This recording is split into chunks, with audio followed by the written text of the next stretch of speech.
So I only read 3.5 books in March because I decided to kick off spring with a 1,200-page horror novel. This is my half, It by Stephen King.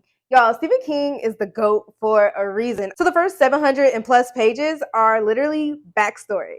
But it's Stephen King backstory, so it's just so good. I am so invested in all of these characters. I know everything about them. And I'm not a big horror reader, but I've enjoyed almost everything I've read by Stephen King. And this book isn't even about like the horror so much. It's just such an amazing story. And I'm like low-key scared to finish it because I'm so invested in these characters that if anything happens to them, like if this story ends poorly, if Pennywise the clown is the winner, I'm gonna crash out. Like I'm just literally just gonna crash out. Graybear by Jordan E. Fueco, and it's an African-inspired young adult fantasy about a girl named Terry Sai who's sent to the capital to compete against hundreds of other children to become one of the crown prince's chosen council. She's been isolated and trained for this mission since birth, and all she wants to do is belong somewhere and to be loved and accepted. But her mom has actually cursed her to kill the crown prince once she's accepted into this council. The story is so interesting. The magic system is so cool and unique. It's literally built on the power of found family and trust. And the descriptions throughout this novel were so beautiful and vivid. It painted such strong imagery while I was reading it.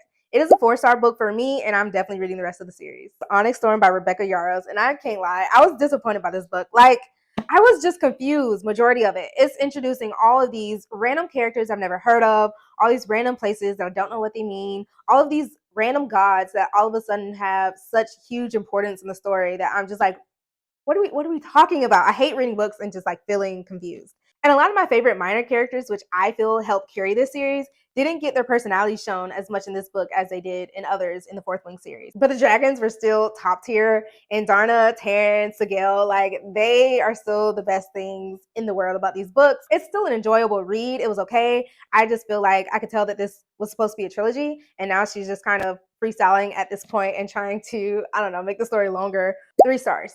Listen for the Lie by Amy Tintera. I cannot go very long without having my thriller needs met, and this book did the job.